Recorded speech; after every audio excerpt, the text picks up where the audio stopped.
Shalom, salam sejahtera untuk kita semua. Kita berjumpa lagi dalam program 100 Hari Berdoa. Kita bersyukur untuk kabar baik di mana seorang yang bernama Elham, dia telah meminta kepada Tuhan untuk hubungan yang lebih baik dengannya. Selama dia mengikuti program 100 Hari Berdoa setiap hari, dia telah memiliki satu hubungan yang lebih baik. Doanya telah direvitalisasi. Dia memiliki hubungan yang lebih indah lagi dengan Tuhan. Kemudian seorang yang bernama Sherma, dia mengatakan bahwa Tuhan menjawab doa untuk anggota-anggota yang hilang.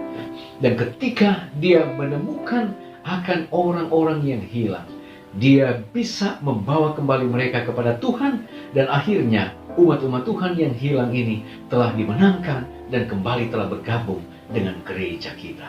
Kita jumpa lagi dalam program 100 Hari Berdoa. Dan saudara-saudara, saya percaya Anda semua dijumpai dalam keadaan sehat dan diberkati oleh Tuhan. Pada saat ini sebelum kita membawa doa-doa kita kepada Tuhan, mari kita ikuti pembahasan firman Tuhan. Namun sebelumnya, mari kita berdoa. Bapa di sorga, kami membutuhkan kasih-Mu saat mana kami akan merenungkan firman Tuhan saat ini. Kuasai kami dengan Roh Kudus-Mu. Firman-Mu boleh mengubahkan kami. Berfirmanlah ya Allah, kami siap mendengar. Dalam nama Yesus kami sudah berdoa. Amin. Saudara-saudara, sepanjang pekan ini kita membahas tentang ucapan bahagia, khususnya di dalam kitab Injil Matius pasal yang kelima. Dan pada saat ini, judul dari pembahasan kita adalah Have Mercy, atau memiliki kemurahan hati atau belas kasihan. Di dalam Matius pasal yang kelima ayat yang ketujuh, firman Tuhan berkata, "Berbahagialah orang yang murah hatinya, karena mereka akan beroleh kemurahan." Saudara, apa arti kata murah hati? Di dalam Kamus Besar Bahasa Indonesia, kata murah hati artinya suka memberi atau mudah untuk memberi. Dia tidak pelit, penyayang, dan pengasih, suka menolong, dan baik hati.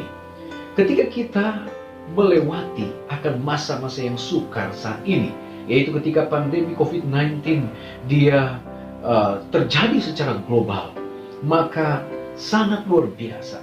Terlihat di mana-mana, khususnya di kalangan umat-umat Tuhan, saling menolong, saling share, berbagi kasih, mengadakan aksi-aksi sosial untuk menolong orang-orang yang terdampak dengan COVID-19 ini. Senang sekali ketika banyak umat-umat Tuhan yang boleh berbagi untuk menolong orang lain. Ini adalah bagian dari murah hati.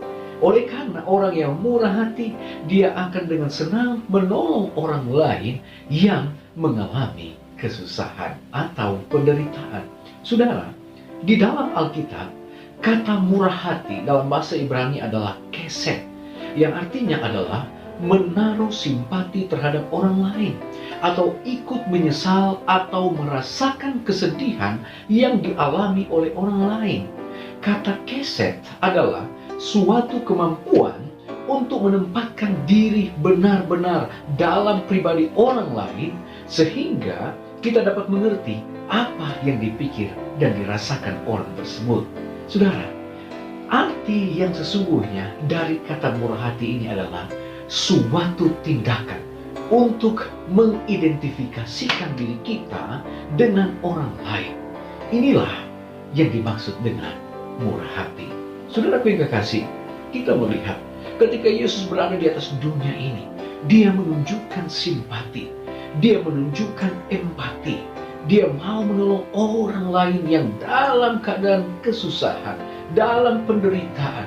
Dia menyembuhkan orang yang sakit, dia membangkitkan orang mati, orang yang lumpuh dia berikan mujizat untuk berjalan dan lain sebagainya. Bahkan orang-orang yang dalam kelaparan, dia memberikan mereka makanan. Dan itulah Yesus.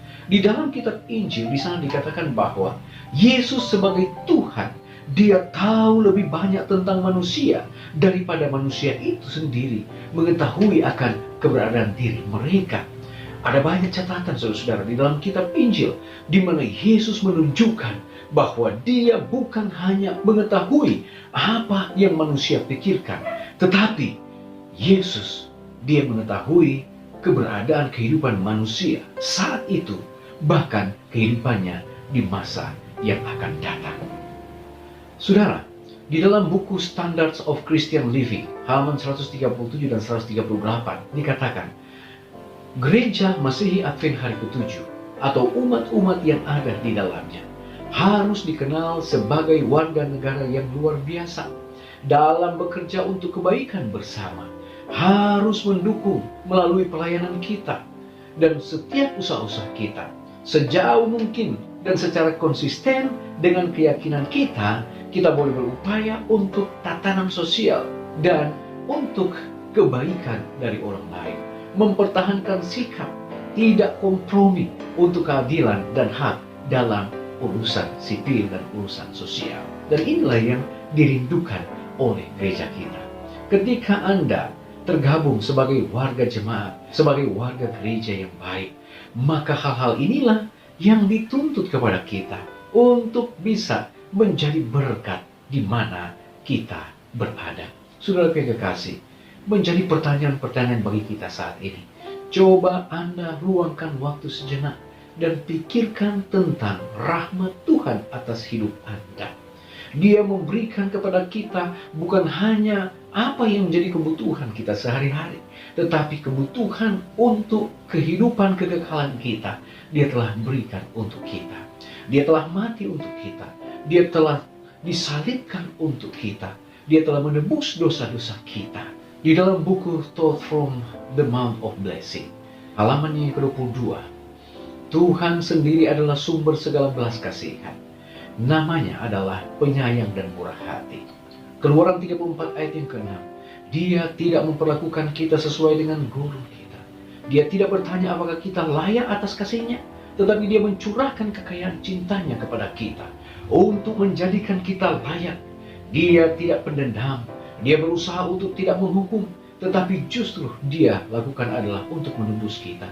Dia merindukan keinginan kuat untuk meringankan kesengsaraan manusia dan menerapkan akan kasih-Nya dari setiap luka-luka yang kita alami. Yesus, Dia sangat berbelas kasih dan Dia rindu agar kita memiliki simpati yang sama untuk bisa menjadi berkat bagi orang lain. Kristus yang tinggal di dalam jiwa adalah mata air yang tidak pernah kering.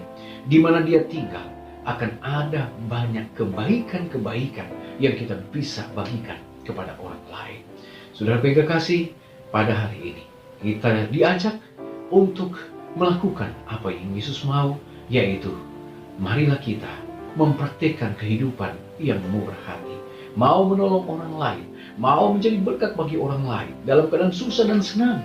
Kita bisa menjadi pribadi-pribadi yang tentunya mengikuti apa yang Yesus mau untuk kita lakukan.